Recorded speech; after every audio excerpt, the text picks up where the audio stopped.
నేను మీ సుహాస్నారాయణ. రామాయణం నుంచి ఒక అద్భుతమైన కథ చెప్పడానికి మీ ముందుకి వచ్చేసాం.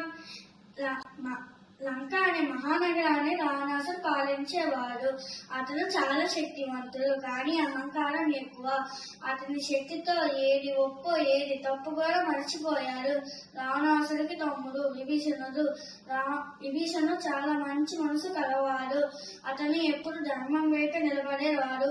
ఒకరోజు విభీషణుడు రావణాసుడితో ఇలా అన్నాడు: అన్నా, సీతమ్మను రాముడికి తిరిగి ఇవ్వాలి. అది ధర్మం. అన్యాయం చేసిన వాడు ఎప్పటికీ గెలవడు. అధర్మం ఎంత బలంగా కనిపించినా చివరికి ఓడిపోవడం ఖాయం.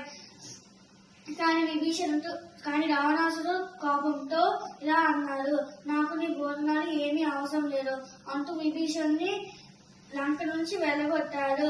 విభీషణుడు బాధపడ్డాడు, కానీ ధర్మాన్ని వదలలేదు. అతను నేరుగా శ్రీరాముడి దగ్గరికి వెళ్లాడు. శ్రీరాముడి సైన్యంలో కొందరు అనుమానించారు. వారు శత్రువు తమ్ముడు, నమ్మవచ్చా అని అన్నాడు. శ్రీరాముడు చిరునవ్వుతో ఇలా అన్నాడు: శరణు కోరిన వారికి రక్షించడం నా బాధ్యత. ధర్మం కోసం వచ్చిన వారు నేను ఎప్పటికీ వదలను. సత్యం నా ఆయుధం, ధర్మం నా దారి. అలా రాముడు విభీషణుని అంగీకరించాడు. యుద్ధం మొదలైంది. చివరికి ధర్మమే గెలిచింది. రావణాసుడు ఓడిపోయాడు. విభీషణుడు లంకరాజుగా పాలించాడు. ప్రజలు సుఖశాంతులతో జీవించారు. పిల్లలు, ఈ కథ ద్వారా మనకి ఏం అర్థమవుతుందో తెలుసా?